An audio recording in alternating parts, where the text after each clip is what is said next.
USCHO.com. This is the USCHO Game of the Week podcast from US College Hockey Online at USCHO.com. An in-depth look at this week's top college hockey matchup and a preview of the other big games. Welcome to USCHO's Game of the Week podcast for February 11th, 2021. I'm Ed Trefzger alongside Jim Connelly.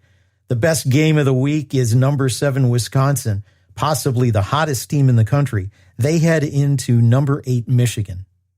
And joining us to discuss this weekend's games, the game of the week between Wisconsin and Michigan, a good friend of ours, a longtime staff member at USCHO, the editor emeritus, and he's also the beat writer for the Wisconsin State Journal covering the University of Wisconsin, Todd Milewski.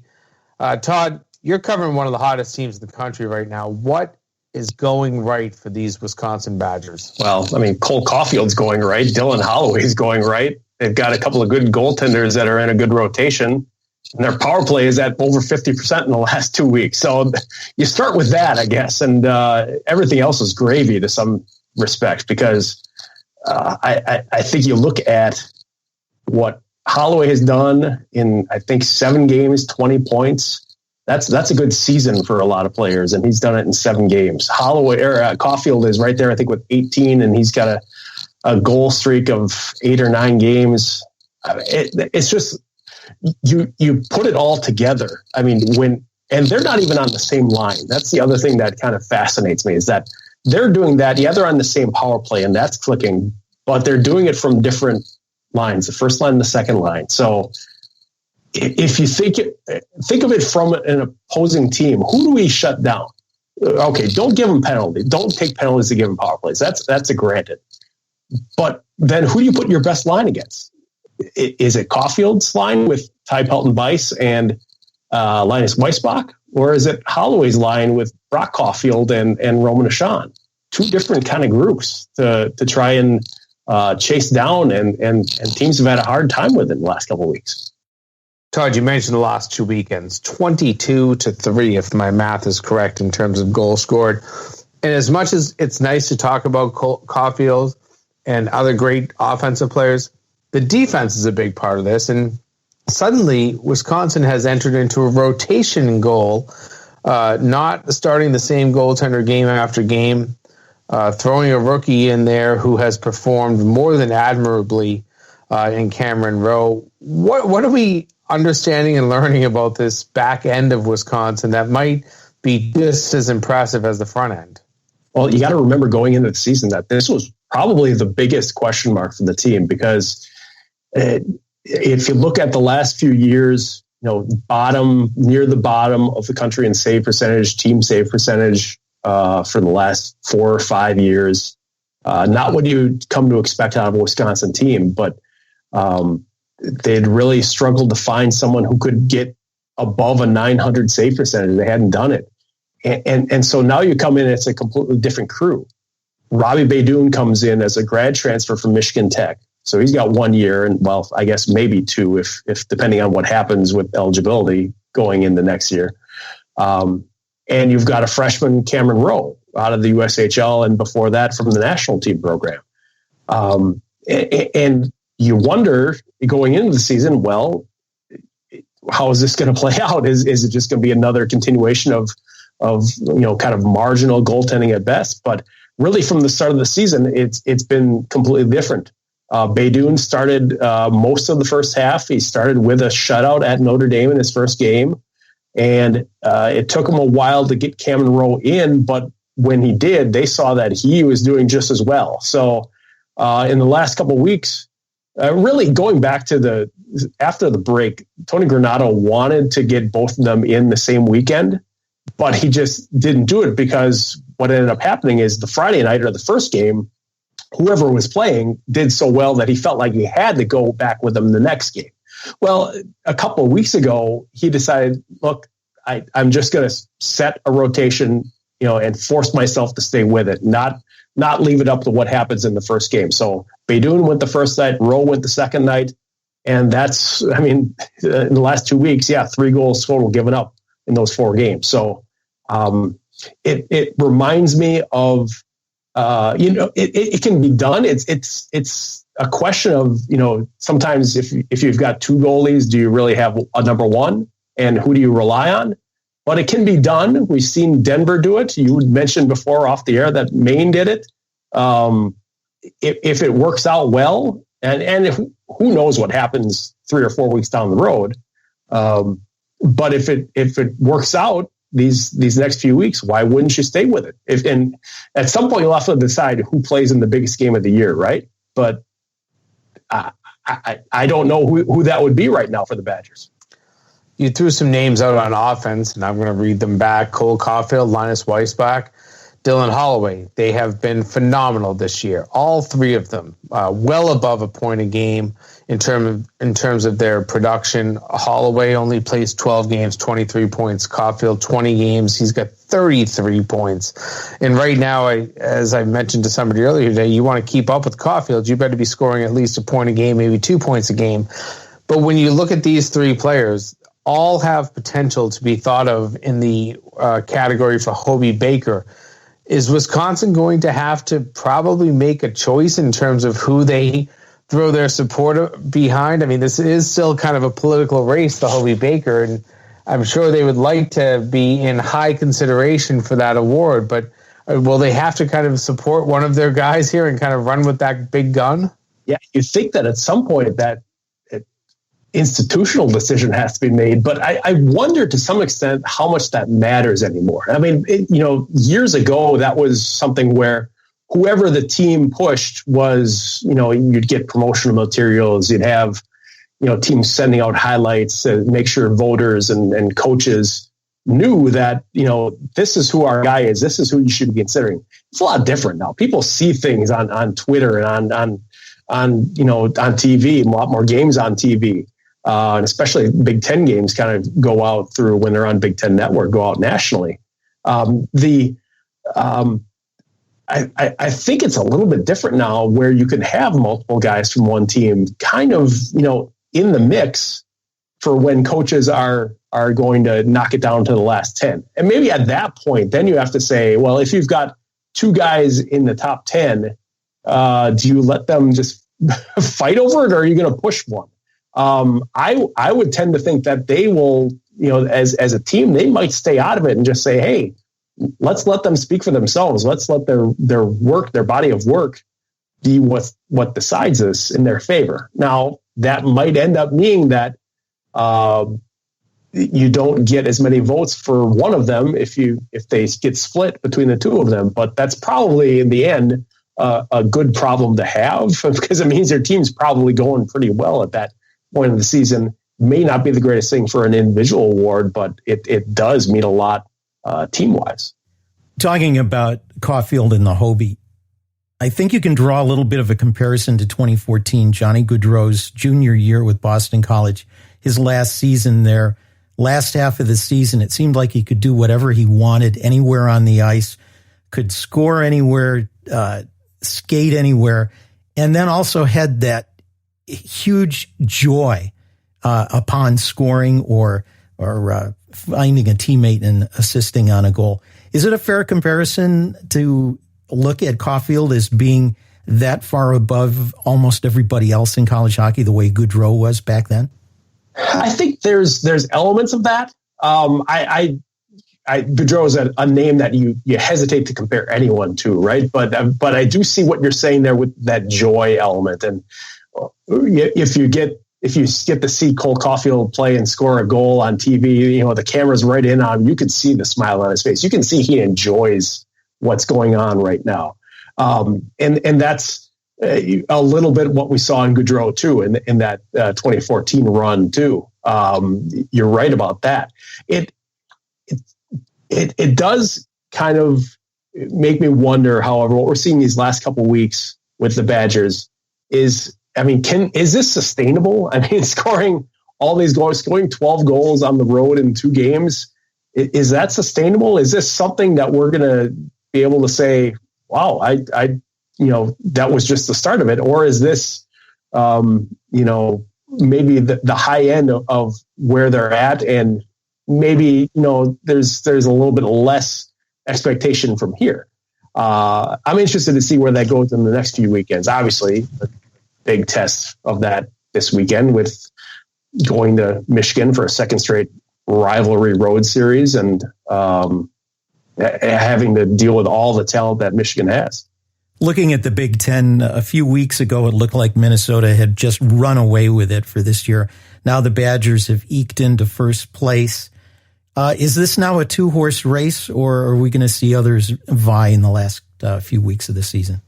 Well, I might have a better answer to that after this weekend, after Wisconsin and Michigan, because Michigan's got games in hand now because of being off for the last couple of weeks. They were on pause, obviously, with COVID issues for taking out a series against Penn State and a game against Michigan State.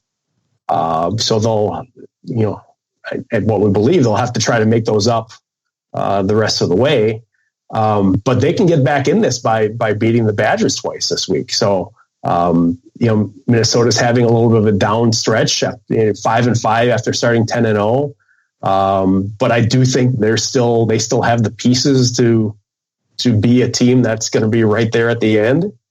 And it's just maybe needs a kick in the pants a little bit, maybe. But I think it's Minnesota and Wisconsin right now, but it could be Michigan real quick if they get a couple wins going.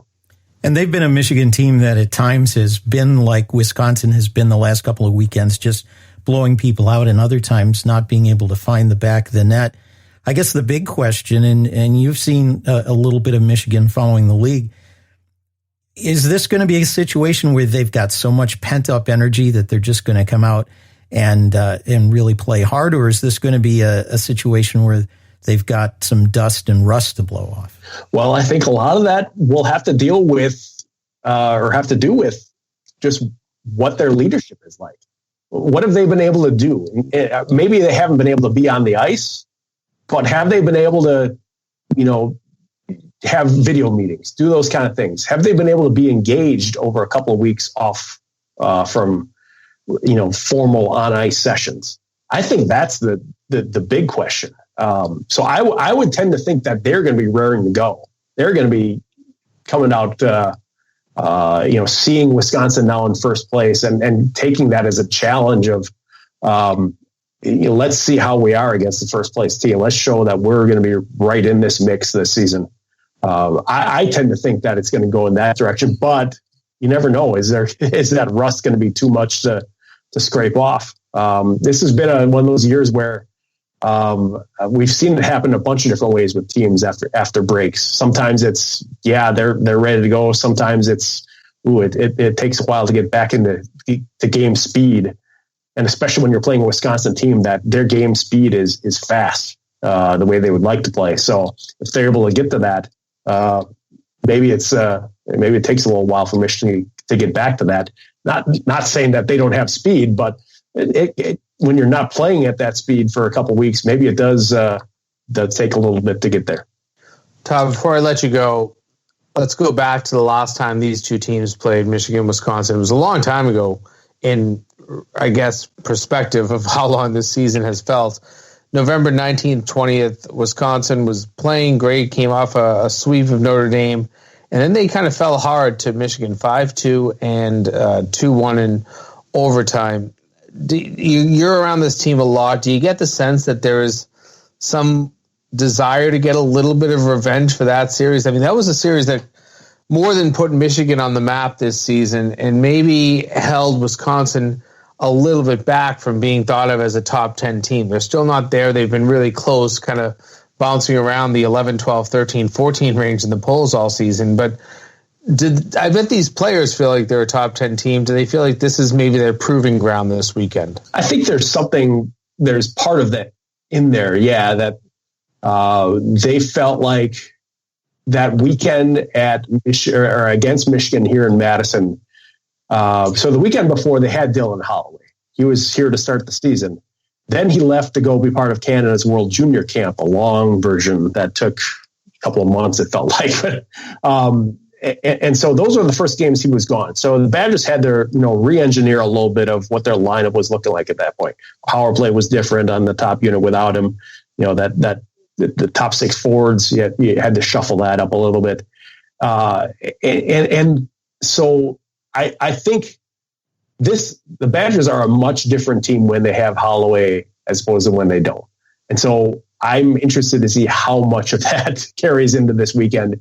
Will he be able to make a difference just on his own? I think it's obviously a full team effort right now, but just seeing what he's been able to do these last couple weeks, 3 weeks, 4 weeks, he could be a guy that has a difference just putting him into the lineup as compared to when you're talking about that earlier series. Well, it should be a great series this weekend. It is a Saturday-Sunday series between the Badgers and the Wolverines, and the Badgers ranked number 7, Michigan ranked number 8. I think it's going to be fantastic hockey. If you have a chance to catch this one, whether it's on BTN Plus, whatever it is, watch this series. This is a good hockey series. And Todd Milewski, our good friend from Wisconsin State Journal, but more importantly, a longtime editor with us, now the editor emeritus at USCHO.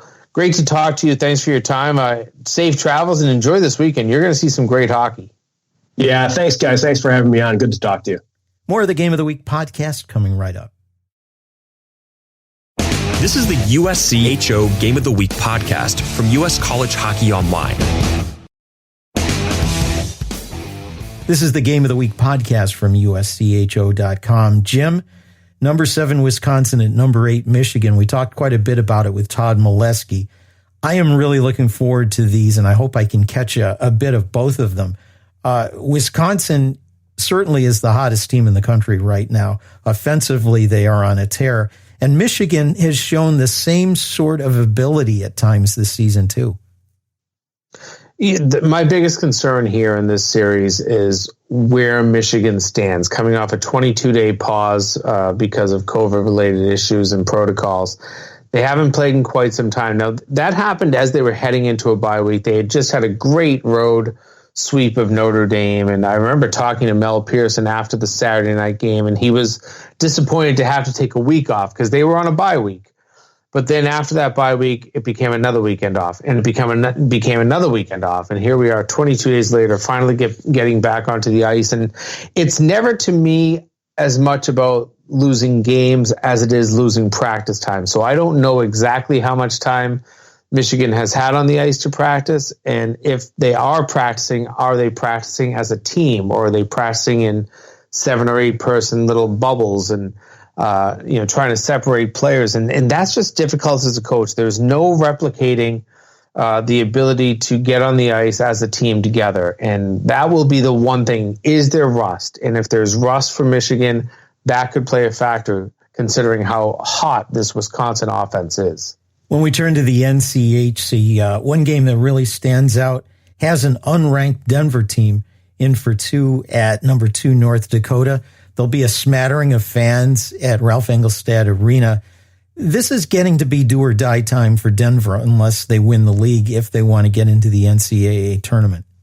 I mean, it really is. When you think about just looking at sheer numbers, and we're not trying to talk about the ability of Denver. We know Denver's a pretty good team, but you're 3 games under 500. The NCAA, as an at-large team, you have to have an above 500 record to get in. You lose 2 on the road this weekend. You're now 5 games below 500. You have to go on a monster run, and probably has to culminate with winning the NCHC championship if you believe that there's going to be a path to the NCAA tournament. I think this is a very good team. We've been saying it all the way since the beginning of the NCHC pod that Denver's good. They've lost some close games. They're better than their record shows, but are you better than your record shows when you get to February and you've played at this point 18 games, by the end of this weekend 20 games, and you're still not above 500? That's the biggest question I think people are trying to answer. I think there's a lot of talent on this team, but wins are not coming consistently. We saw it last weekend. They win a great one on Friday against Omaha, but then on the back end of the series on Saturday, a 2-goal lead in the third period, couldn't close it out, lost 5-4 in overtime. And those types of games are the ones that are going to sit in the back of your head if you're a Denver fan, if you're a Denver faithful. Let's turn to Hockey East. Number 20 UConn is at number 16 Providence, a loss to UConn to Lowell in overtime. Providence got called out by their head coach, Nate Lehman, for underperforming a bit after losing to Merrimack. UConn has been pretty strong, made it into the poll this week for the first time in school history. What do you look for out of this matchup? Yeah, I had a chance to call the UConn Lowell game on Tuesday. And listen, UConn played well, and they just ended up losing a game to a Lowell team that has a lot of talent, maybe has underperformed a little bit themselves. They had a big pause. And when I think of these pauses, that, they all stand out to me as, how much of an effect could it have on the team. And I think that it had some on theirs, and that's why I mentioned it with Michigan. But I look at, Providence. You nailed this a few weeks ago. I think you had asked if I thought they were underperforming, and I think they've got a lot of talent on this team. But it's always getting those components together. And from the beginning, their first weekend they struggled. They couldn't score a goal their first weekend against Boston College, and then they put a few wins together. They were missing guys for World Junior. They were missing their head coach, who ended up being the gold medal winning coach at World Juniors. It's been a disjointed year without COVID. And then you throw that in. I don't want to make excuses for them, but obviously a loss to Merrimack last weekend probably stands out as one that they didn't feel good about. If you're going to be a nationally ranked team, you can't be losing to somebody who's in the bottom 2-3 of your league. You look at UConn, I think they have a lot of good components, but night in, night out consistency is one of the things that they'll have to struggle with. And, the other part is you've never been nationally ranked. Does that ever put pressure on a team? I always say it does. I know that coaches love to say that polls are useless, but I always think that national rankings, especially when you get to a certain point, I remember when Quinnipiac got to their number one ranking for the first time ever. That was a number of years ago, back almost a decade ago. And they struggled right afterwards. And it's just sometimes you get that little bit of pressure. Rankings do put pressure on collegiate players. They can't just ignore it. And I think that, UConn has to prove that they belong in the rankings, and that's part of the process. You mentioned Lowell. They are going to have home and home with number one Boston College. UMass Lowell dropped out of the poll. They have a really small sample size because they haven't been able to get games in. How big a chance is there for the Riverhawks to pick up a game on this home and home against BC? Well, it's challenging, but they've actually had some good games against BC in recent years when the Eagles were a good team. I believe they went on the road last year and beat them. So it's not out of the question. Is it an uphill battle for the Riverhawks? Absolutely. BC just announced on Wednesday that they're going to be missing Logan Hutsko, a real leader on that team, a heck of an offensive performer. They're going to be missing him for the rest of the season-ending injury. So there's still some questions about BC. They're a good team. They're deep. You've got Spencer Knight in net. You've got really talented players, Matt Boldy, Drew Hellison up front. I mean, there's guys that can do a lot on this team. They're gonna be a team that goes far this season, in my belief. But when you look at individual night in, night out, can you always come and show up to play? Sometimes that's a challenge. And if you're looking at a Lowell team, they're not ranked anymore. You never know. It's a stretch, but if Lowell is, they love to always play the role of underdog, and it's been more of a struggle for them to be an underdog in recent years. Now they have the chance to embrace that. They're going to play the number one team in the country. Why not try to pull off the big upset when you can? When we turn to the ECAC, the series between St. Lawrence and number 14 Clarkson has been postponed, leaving one other series, number 11 Quinnipiac at Colgate. Quinnipiac has opened up a bit of a lead atop the ECAC. Of course, you have Odin Tufto for Quinnipiac, but something that I think could help Colgate, they have found goaltending, and they have multiple goaltenders. You could start any one of their netminders and do very well. And they found a little bit more offense in the past couple seasons than they've had. What does this series look like to you? Well, it looks like a series that Quinnipiac has to be anxious to get wins out of. And that's not being disrespectful to Colgate. They're a good team. But if you're going to believe that you are the top team in the ECAC, and I hesitate to reference champions and stuff like that when you're in a 4-team conference in a strange year like this, but if you want to be the top team when the season ends, you've got to win weekend series like this one. You mentioned Odin Tufto, right there in the Hobie Baker watch in my mind right now. He's probably a top 5 in Hobie Baker, has to be in the top 10 finalists at this point. But they've got a lot of talent. Keith Petruzzelli, their goaltender, has been consistent all season long. I believe he's number 2 in the nation behind Dryden McKay in shutouts. I like this Quinnipiac team, but this is a weekend that they've got to prove themselves.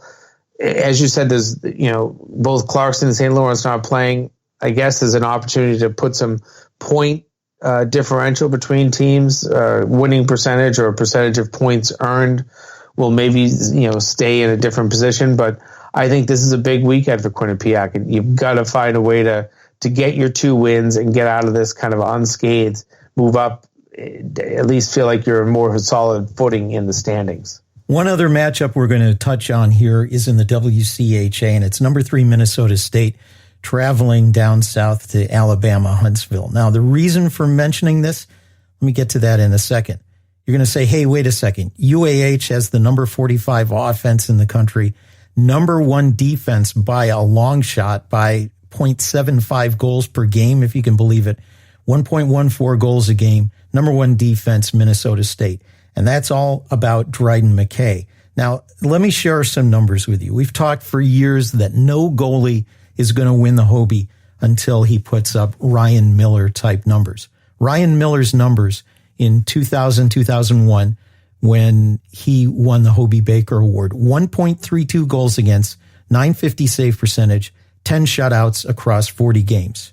Dryden McKay, 7 shutouts in 12 games, a .836 goals against, and a .959 save percentage. Those are not just Ryan Miller numbers. Those blow Ryan Miller numbers out of the water.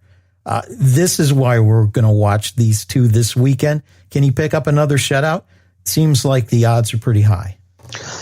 It does. And it's always those types of weekends where, of course, some team will come alive with the 45th ranked offense and, score 2 goals a night. And all those pipe dreams of more shutouts go out the window. But the reality is this kid's playing great. And I had a chance to talk to Mike Hastings last Friday night after he, Dryden McKay, made 30 saves and a shutout against Bowling Green, the next best team in the WCHA, if you will, in my mind.